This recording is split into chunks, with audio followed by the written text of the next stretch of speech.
The North Maine Woods is a special place, the most vast and untouched wilderness in New England. It has mountains, swamps, moose, and bears, and it is also home to some of the biggest deer in the country. These are big woods bucks. Made famous by names like Larry Benoit and Hal Blood, I've dreamt of tracking a Maine monster since I was 5 years old. This year, I was finally able to do it. I'll take you on the journey of a week of hunting in the North Maine Woods. This is the story of my first deer, first big woods buck, Billy.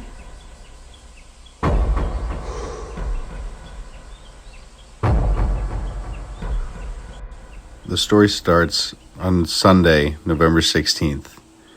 I drove up into camp with a dusting of about 4 to 6 inches of snow falling throughout the day on Sunday. I knew it would be some of the most perfect conditions for not only Monday, but the rest of the week, with freezing temperatures extending in through the weekend. Alrighty. Got lunch all packed up. And the bolts ready to go. Marlon's all fed. With the rifle and bag at the door. Just had a little breakfast. Have a little bit more to finish.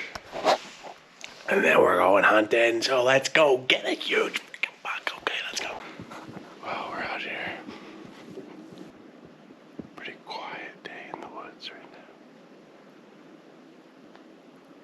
A little after 7 o'clock. A lot less windy than I thought it would be. I'm already hearing stuff, so.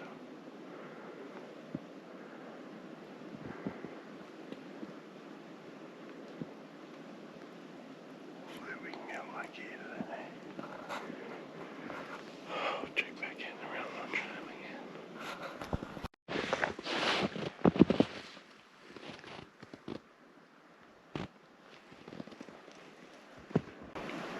Been dragging a buck in a doe for probably at least an hour and a half now.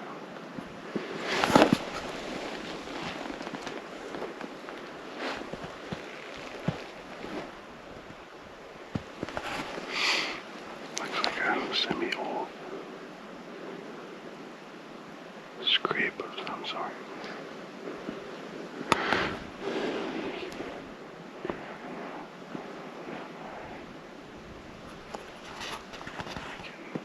Fingers crossed, I just prayed to God to get us a deer, so forward to be listening.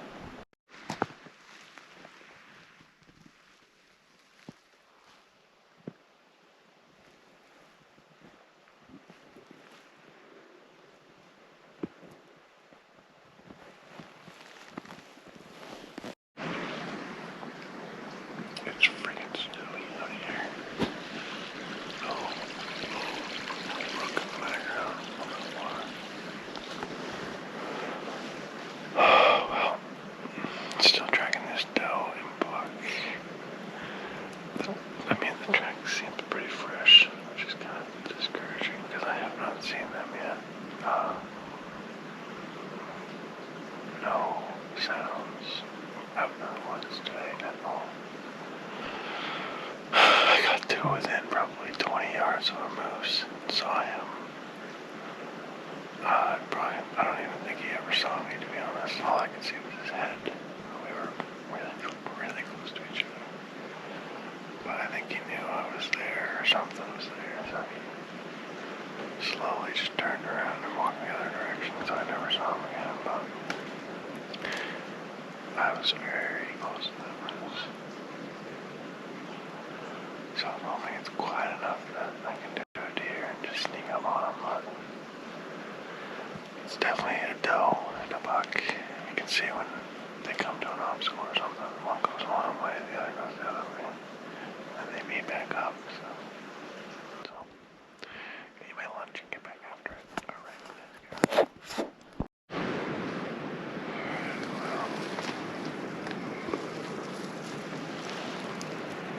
This is where I am. It's probably like 1 o'clock. Look at my snot. Probably 1 o'clock here. I don't even know. This is probably the fourth deer that I've been tracking. Fucking tough. Tough sledding right now. Morale is low. I might need a little candy to pick me up or something. A little life bar. Alright. Send a prayer up. Talk to you soon.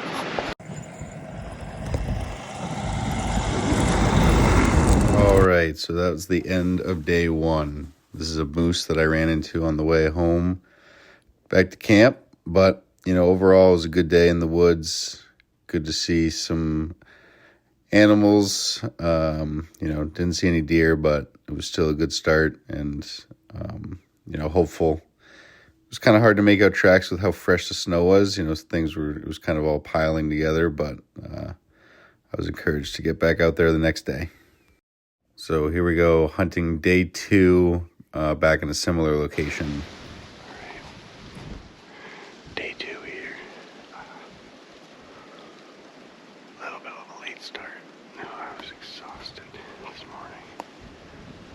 But we got a decent track. It was pretty fresh and we got a little bit of a scrape or something here.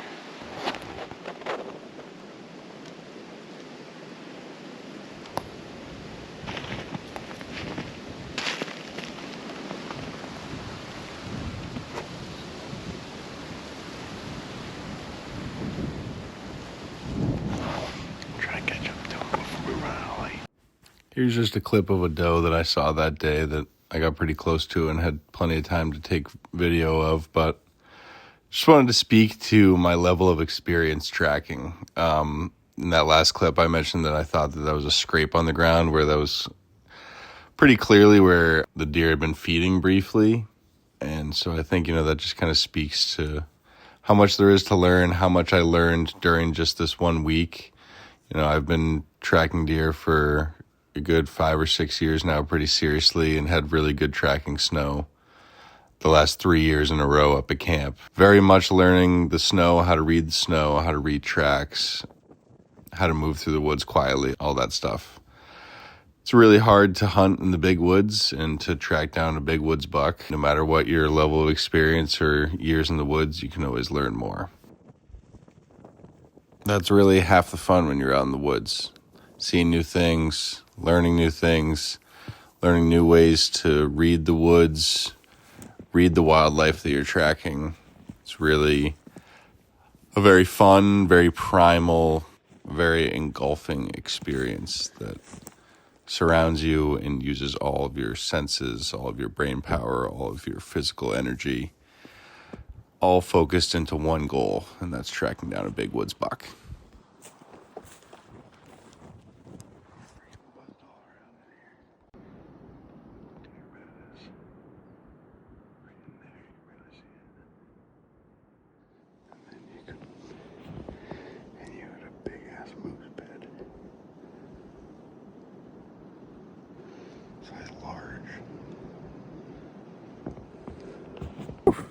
Well,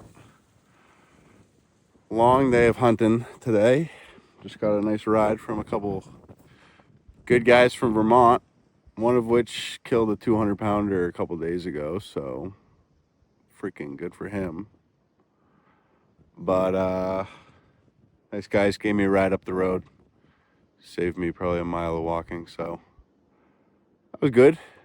Good to meet some guys. Didn't even get their names. Probably should have done that, but otherwise, another day in the books. Hoping to get lucky tomorrow. All right. So that marked the end of day 2. It was great to see some deer in the woods, have some action. Really cool to see a doe and a moose at the same time. But we had bigger fish to fry. So here we go into day 3. To be honest, I didn't take many videos at all during day 3. I was hunting kind of a different area of land. And I don't know. I was just kind of focused on the hunt, I guess. At the end of my hunt, I stumbled upon this area, which was clearly where some coyotes had gotten to a deer.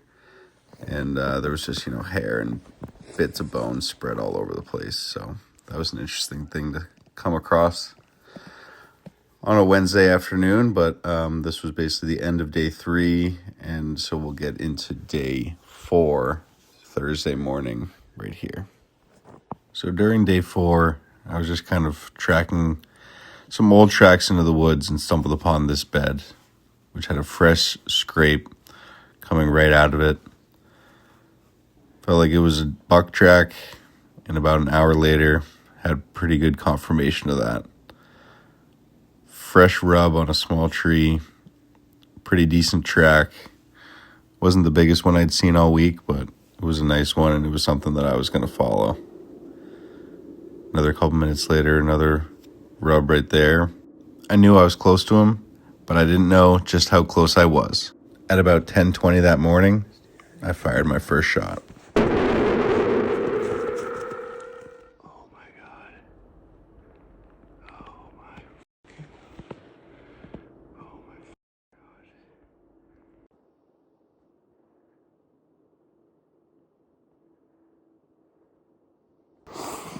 Well, boys, I was out here hunting, looked up, and I had, I don't know, a 6-8 pointer 15 yards away from me. He was staring right at me. I knew if I moved, he would jump, so I just waited for a second. He looked down. I thought I might be able to pull my rifle, but he looked down, blew, turned around, took 2 jumps. I was following with my scope. Almost had a shot, didn't take it. I could see this last window. It was gonna be my last chance. Oh, man. I just saw him laying down right there. I was trying to see if I could get a final shot on him, but he jumped before I could. Let's keep tracking. It's hard to tell from this angle, and I sure was too excited to even care to try to figure this out, but you can kind of see the imprint of the deer, and you can see where I shot him was in the back of his left leg. That long imprint you can see on the left side of the screen there is basically his hind end, and right there at the bottom of the screen is the imprint of where his legs would have been, and then the blood spot is basically, halfway up his leg. So now we started tracking. The blood was very light and would go on for hundreds of yards without any drops. Right when I was starting to get worried, we came across his second bed of the day. I was just starting to get a little worried. This blood is really thinning out. Oh, maybe it's not. So we're really tracking droplets here.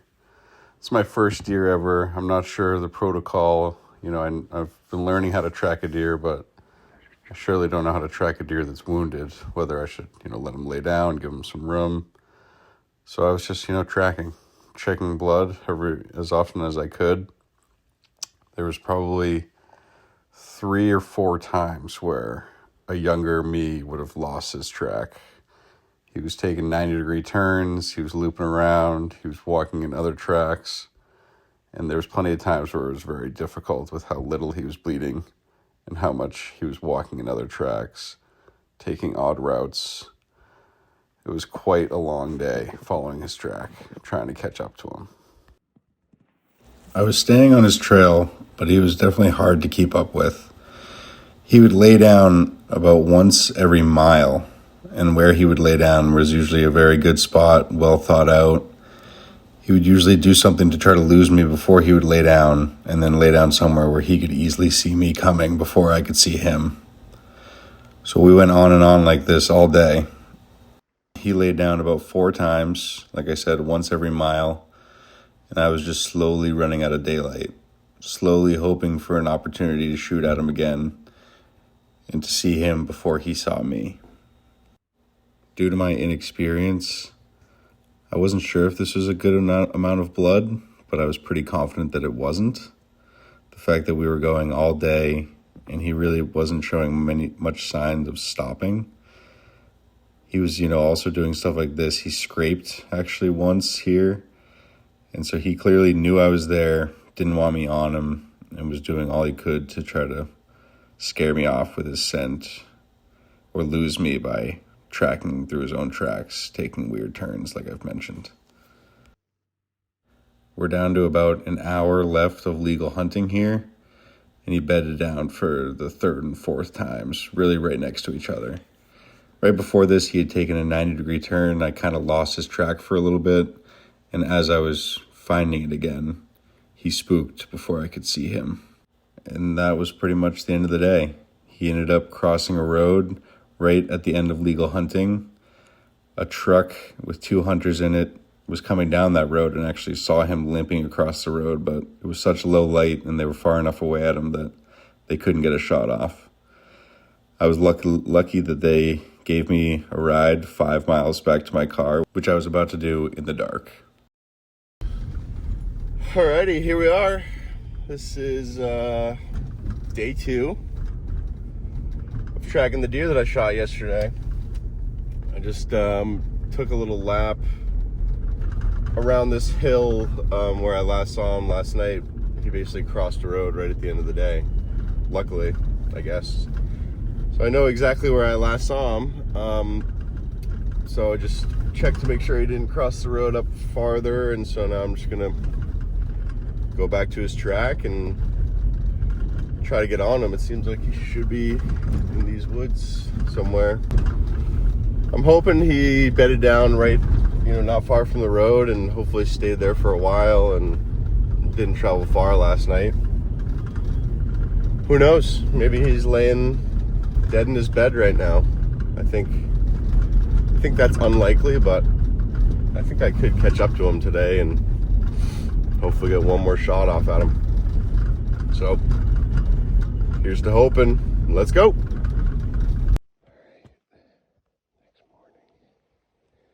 One thing you can notice about these imprints is which direction he's laying. That was him laying on his left side. This next one is him laying on his right side, where the bullet hit the inside of his left leg, so there's not much blood. Him laying on his left side again, so there's a much bigger wound and more blood. And then him laying on his right side again, so that's basically just, the blood dripping from the inside of his left leg.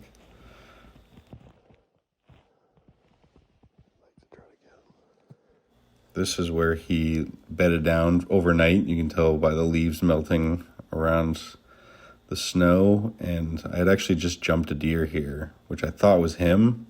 But following his tracks out, they didn't go in that direction of the deer that I jumped. And his tracks never got into a bounding prints. They were always just walking.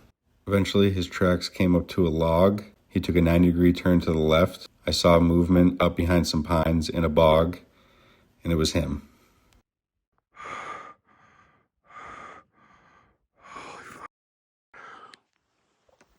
I got him. That's him. Hit him right in the leg yesterday. Oh my God, dude. Thank you, Jesus. Thank you. Oh. Oh. Oh. What a beautiful deer. I'm shaking. What a beautiful deer. Absolutely beautiful deer. Hey, buddy. Oh my gosh.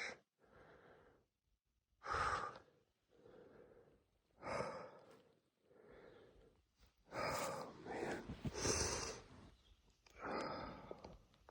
Can't do that. Thanks, buddy.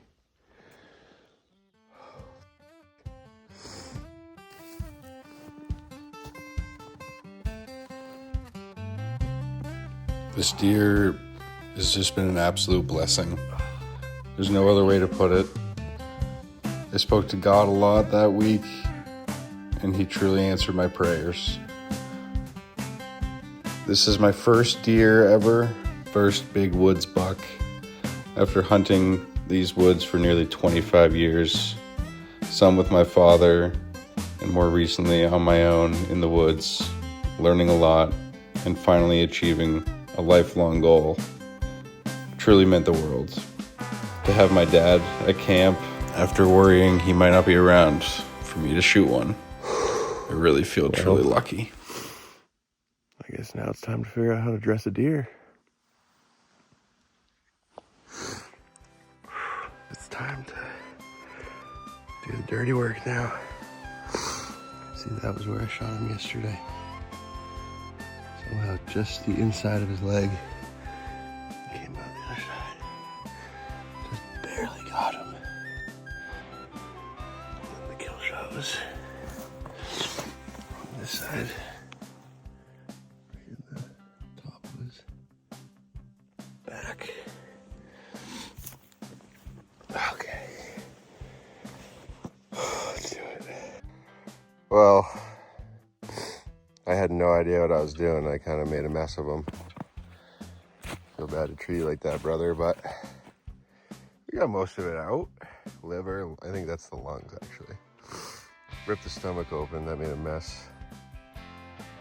But I think I got his lower intestine tied off inside, so he shouldn't be dropping poops in his body. But I don't know. I think this heart is still in there. I think I'm gonna call that good. Start dragging him. It's only like 10:30 probably. Wow. What a pretty sight that is. To do it all by myself, from tracking him, shooting him, gutting him, dragging him, and getting him home, it was truly just extremely rewarding. After years and years of failed hunts, hundreds of hours in the woods, to track down an 8-point, 170-pound deer with my dad, Mike, Pat, and Luke all there to see it, I'll remember Billy forever. Until next year, where the goal is to join the biggest bucks in Maine club and earn my patch.